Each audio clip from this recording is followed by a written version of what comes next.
Guys, welcome to my channel, Consumania here, and today I want to be talking about this Android box here. So this Android box I got a couple years ago is called Red Rhino. I saw a video on YouTube in regards to a guy that had the NVIDIA Shield, and he was playing retro games, and of course I like retro games, and if you grew up in the 90s and 80s, you love retro games also. So he was talking about the NVIDIA Shield as a great Android device in regards to playing games and retro games, and it kind of brought a point to me in regards to playing retro games on your Android box. So I have in the past few years ago, I got this Android box. It's a MX2. Probably has like 1 gig, 1080p. I'm not really sure what else in regards to it, but it was very low end. And then I upgraded to this. So the reason for this video is because there's a lot of people out there that got kind of scammed in regards to these Android boxes here. This one retails for $300. $300, and you get this Android box and it comes with free TV.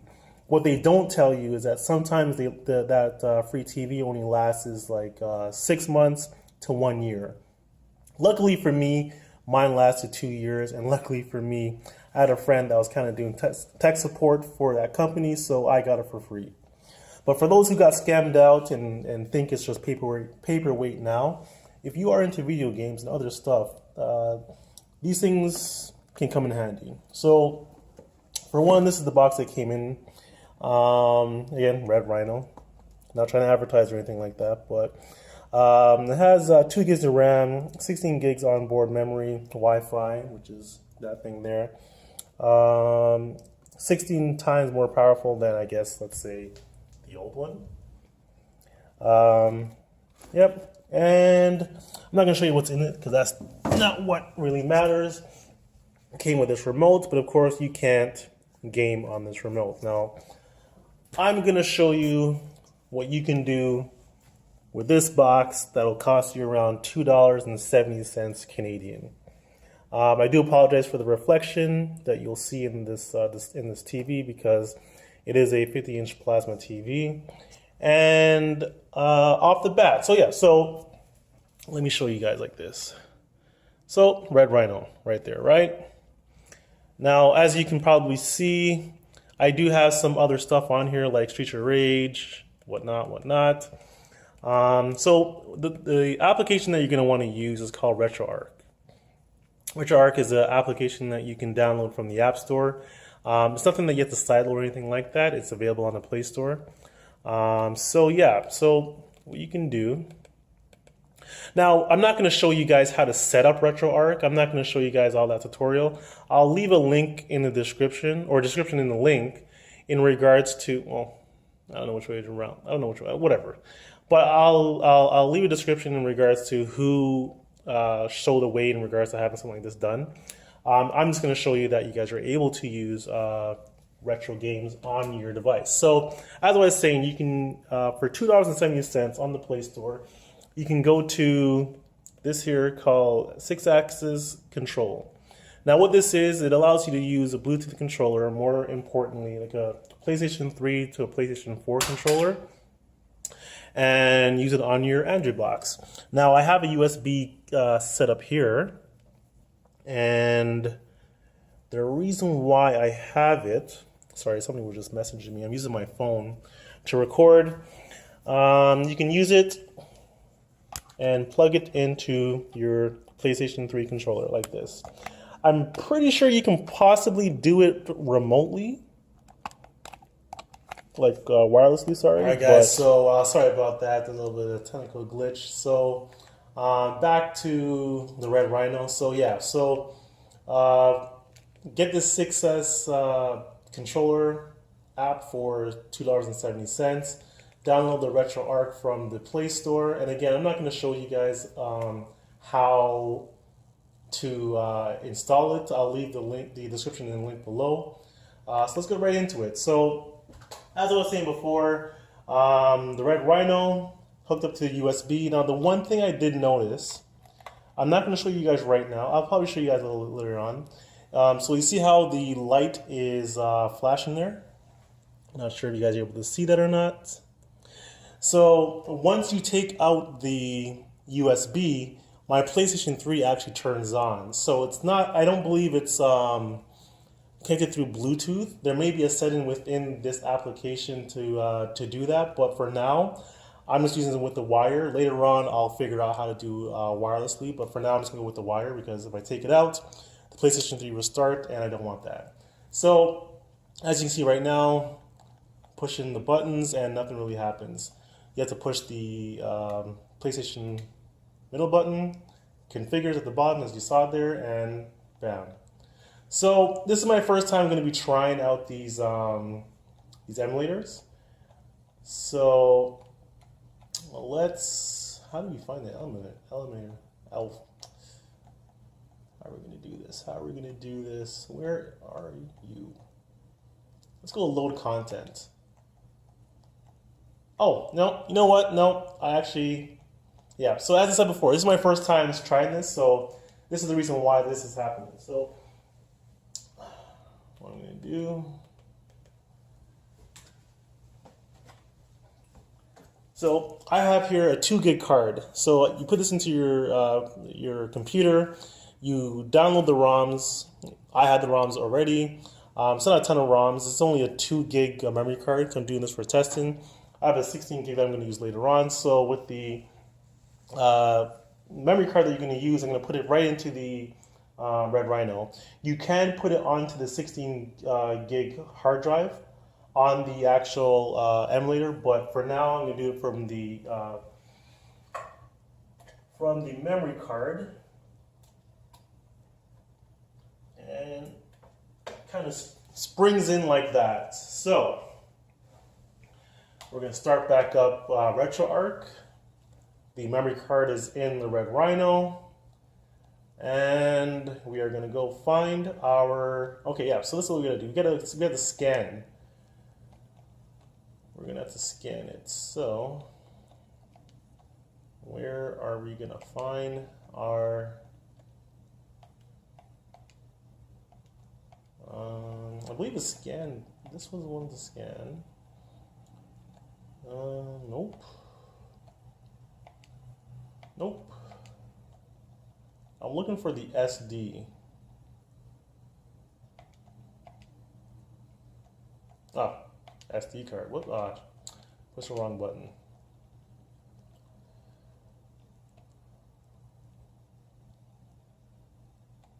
Where is it?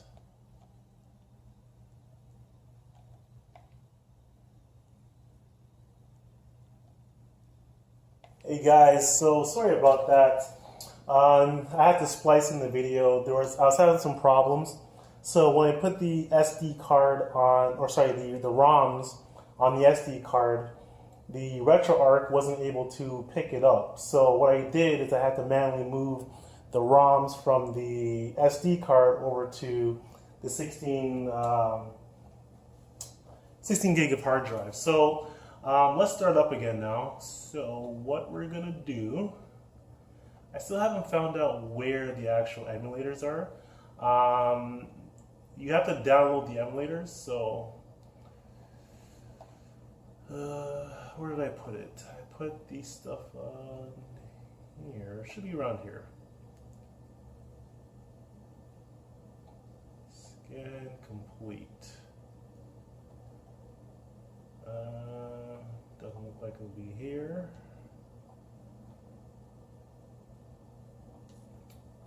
I guess I really should have tested this out before I started, but I wanted to try it out for the first time, so it'll be a new learning experience for the both of us. RetroArch. So this is where I put it. So I moved it to the RetroArch folder itself. I named the folder myself as Red Rhino ROM, so I know what it is. And these are the games that you can find here. Now, I'm not sure you're able to find it if you're able to play the games through here. Actually, no. So right here. So yeah, see how I have Dreamcast, Game Gear, Game Boy Advance, NAM, if that's how you pronounce it, Neo Geo, NES, Nintendo 64, PS1, Sega Genesis, Super Nintendo, and TurboGrafx. Now, I only have probably 1 or 2 games on each of these folders, only because I wanted to test it out. Games like for the N64, I heard are not going to be as good. Dreamcast, I heard it will not be good. So there was one YouTuber that did the same Android box, but it was one of those cheaper Chinese boxes. And Dreamcast and PS1 and Nintendo 64 doesn't work all that well. Nintendo 64 doesn't work just because of the emulation itself. PS1 should work on this because it is somewhat of a powerful Android box along with Dreamcast. So let's start off with good old classic NES. So what I'm going to do, let's go with Mega Man. So I just pushed X and nothing happened. Yeah.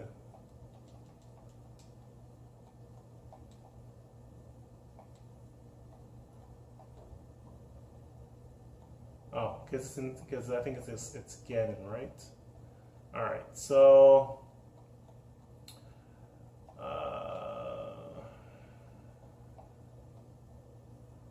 let's look for Red Rhino,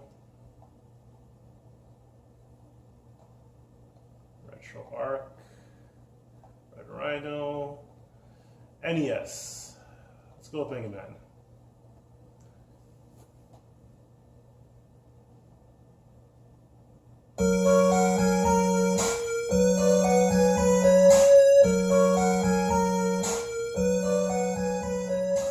Sorry if it's a little bit too loud. I actually was watching TV on surround sound, so if you can bear with it, it would be greatly appreciated. So let's see how this one runs.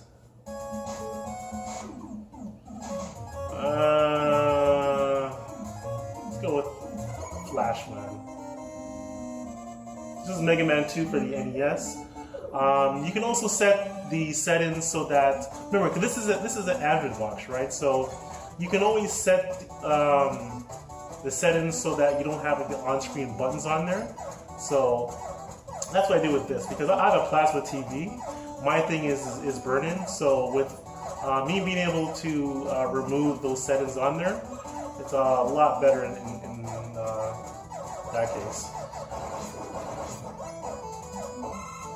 So this is Mega Man 2. So if I'm not mistaken, you're supposed to be able to charge in Mega Man 2, right? But for whatever reason, could be wrong. But yeah, that's what you gotta do for that. Now,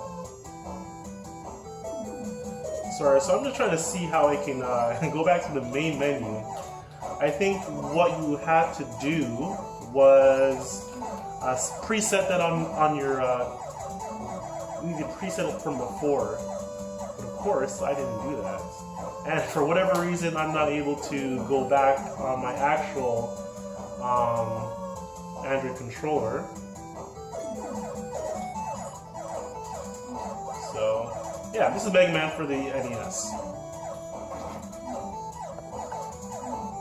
Okay, so I'm back again. I'm trying to see how I can exit out of the games once I'm in it, but I don't know how to do the configurations on here, and right now I don't really care. One thing I did notice is that when you do play the games, they actually come up as like previously played games. Like I was playing Mega Man 2 and RBI Baseball 2 just to see how it would work. Yeah, but that's one interesting thing. So just to continue on, so let's go back. And we're going to try one of my favorite systems, the Sega Game Gear. And we're going to go with Sonic the Hedgehog. Well, the sound on this one's pretty low.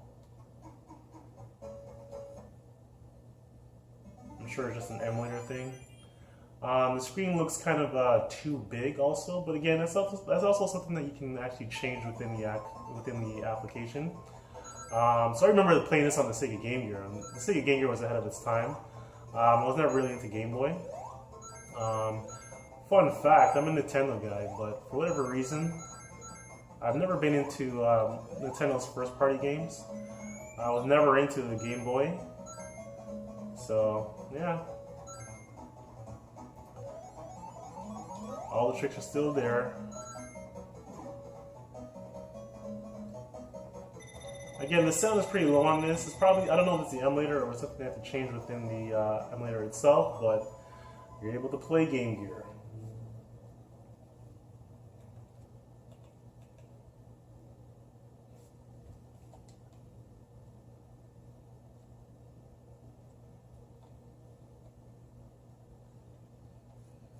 Alright, so next up, what we're going to do is we did NES, we did Sega Game Gear. Let's go. Alright, so we know that, you know what, let's go with Super Nintendo. Let's go with Spider-Man and Venom, just because it's a more demanding game than something like Bust a Move, even though Bust a Move, I believe, came out a lot later.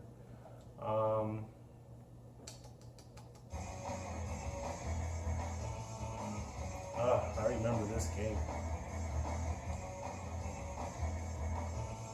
and I didn't even map up the buttons. I believe you should be able to map up the buttons.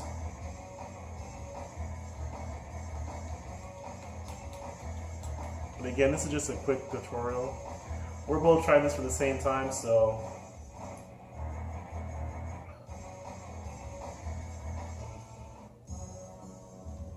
So far, so good.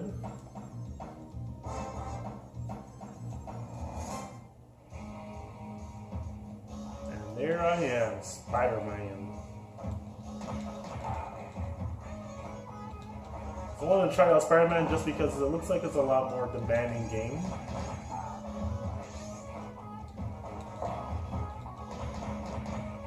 Toggle buttons work pretty good too.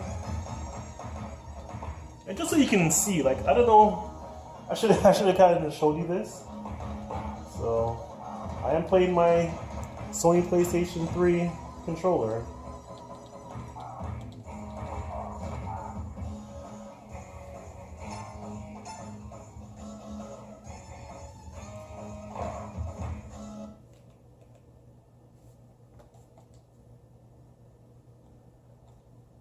Alright, so let's go back into our RetroArch. Alright, so we did Super Nintendo. We know that Game Boy is going to work. There's no really point to trying that out. Let's try Game Boy Advance. Mortal Kombat. Now I never played the Game Boy Advance. I have the Nintendo DS, which can play Game Boy Advance game, but again, I was never really into Game Boy. The DS was alright. It just never appealed to me. Portable games don't really appeal to me outside of the Sega Game Gear, but I got excited and then I didn't remember that this is the Game Boy Advance version. So these are two buttons and a toggle. And again, seeing how I didn't map out anything.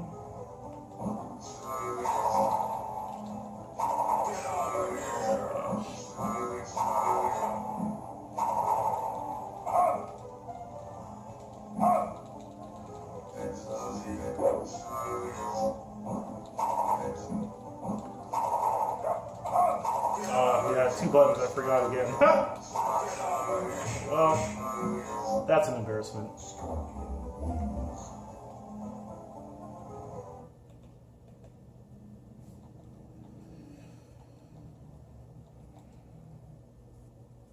Alright, so back to the beginning. Kind of sucks I don't know how to reset the games themselves, if that is possible. I'm sure it is. I'm pretty sure it is. Alright, so we did Game Boy Advance. I'm not sure we should do Sega Genesis. Just because it's the same thing like, let's just try it anyways. We're gonna try X-Men. I remember playing this for the Sega Genesis. So I went from the NES to the N64, but I had a best friend that had the Sega Genesis. So I was playing that a lot. Good old Gambit. You know, it looks like a high demanding game, so I wanted to test this one out.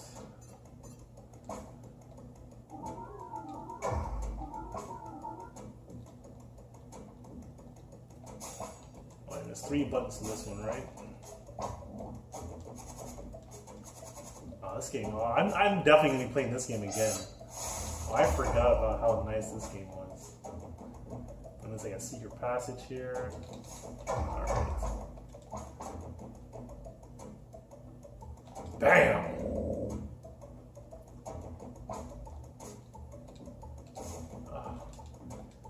I tried to throw a card at him, but my mutant powers seems to, and I just died. I'm Gene. I forgot about good old Gene. Yeah. All right. So that's enough of that.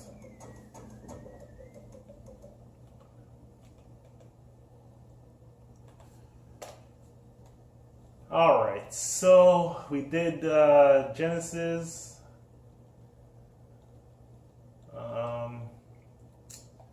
Let's do TurboGrafx 16. I've never really played this. I played Bonk's Adventures on TurboGrafx, but because the cards or the cartridge or the cards look so weird as a game, I didn't really bother with it.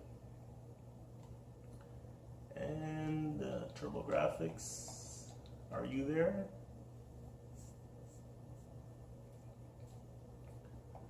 All right, so it looks like there's some issues with TurboGrafx 16. I don't really care because there's not a single game outside of Bonk's that I know of, so that's neither here or there. All right, so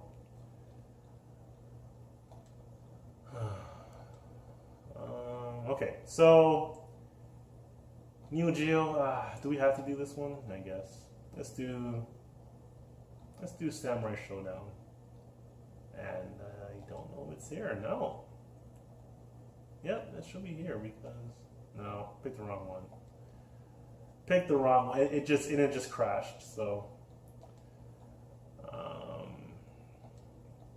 I don't even know what game. You know what? I downloaded the wrong ROM. I downloaded a Neo Geo Pocket or Neo Geo CD ROM, but this ROM is a Neo Geo Pocket. So we're not going to go through that. Nam, this one. I doubt it's going to work because, yeah, these ones are kind of touch and go. So, actually, let's just try. Yeah, that one just crashed too, so I'm not going to worry about that one right now. I'll do a video later on about TurboGrafx and Neo Geo and NAM because those ones are high demand as far as resources, I guess. So. All right, so now for the main event, Nintendo 64. Let's go with. Let's go with Rush 2. All right, so we're getting some.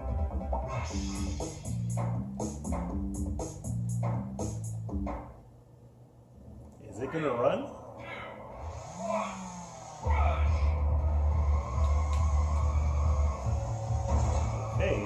Okay, so funny enough, the analog stick seems to be the one that you're able to turn, but I'm not able to, okay, you know what, because it's on, okay, I get it now. It's because the N64 had the analog stick, and the way that it was designed, the shape, you use that over the D-pad, so that makes a lot of sense. How do you guys remember Rush 2? I can't drive. And there's some damage on the vehicle. Not bad at all. Not for people that says that N64 doesn't really work on this. All right, so okay.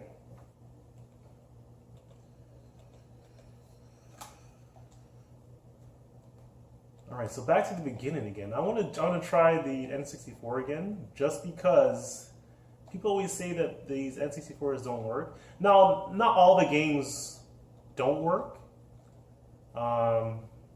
It's kind of a hit or miss type of thing. So we're gonna try to Top Gear Overdrive. And again, I'm not using first-party Nintendo games just because of the whole copyright thing. Not that I'm looking to make money off that or anything. It's just more so it doesn't float my boat. The other third-party games on the Nintendo systems are what I enjoy more so. And I don't know if yeah, there's some graphical issues right now with this one. And looks like it froze. Nope.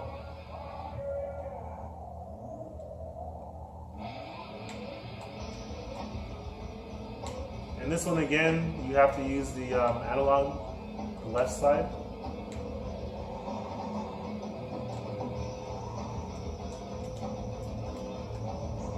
I'm just changing views.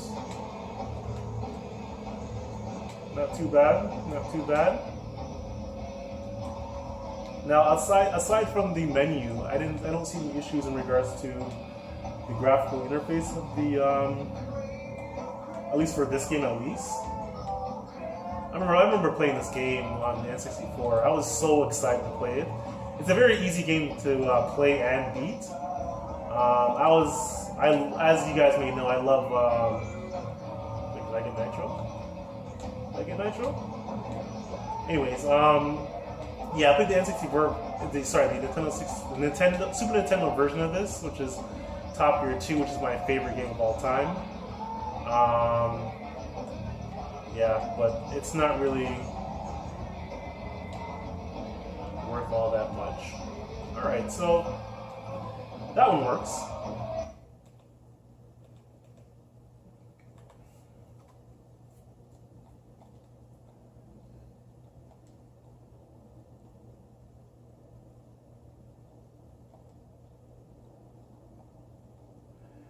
Alright, so back to the beginning again.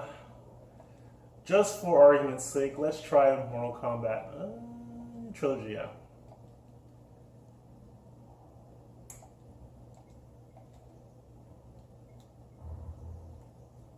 Again, the volume for these are kind of hit or miss. Let's go with somebody easy. No, there's smoke. Alright. Alright.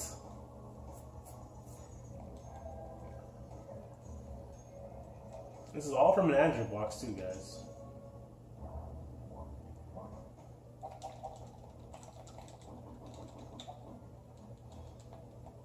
Okay, so yeah.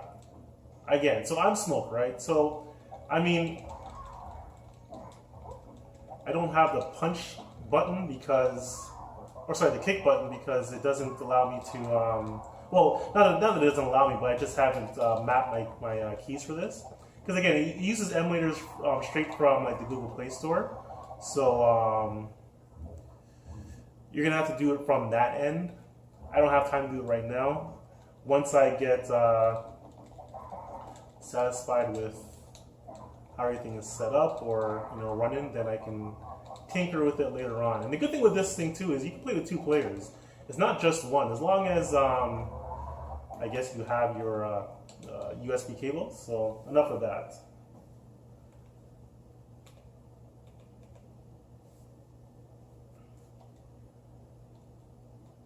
Alright, so the N64 is done. I'm satisfied with that.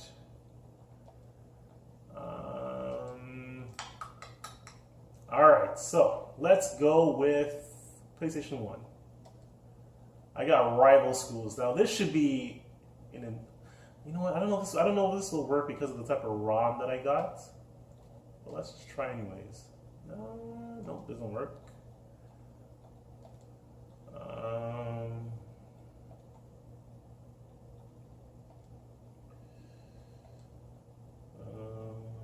Okay, Okay, so PlayStation 1, let's go Metal Slug. Is it gonna work? Is it gonna work? Is it gonna freeze? It froze. Nope, yeah, it froze. It crashed. So I'm gonna have to tinker around with the PS1. So I'll put that on the list with the Neo Geo and the other ones that never got to work. And let's go with. Are we gonna do this again? Are we gonna try it again? Are we gonna try it again? Let's try it again. Are you gonna work? Or are you gonna crash? I think it's gonna crash. No, of course, I don't know what that means. Yeah, it's okay. So let's just exit out of that. All right, so the last one we're gonna try is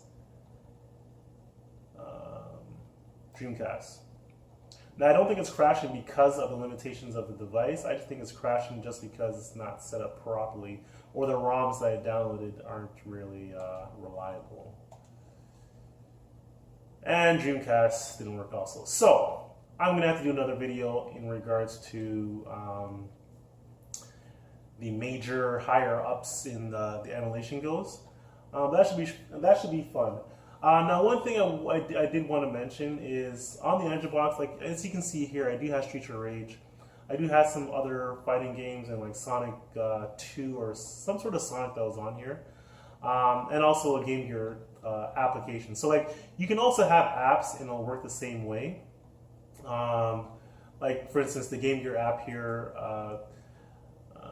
Let's see. You know what? I'm not going to bother with this right now. I'm just going to leave that one as it is. This will be another video. Actually downloading the emulators themselves and playing it off of the stock Android, and the standalone games that the Google Play Store does have to offer.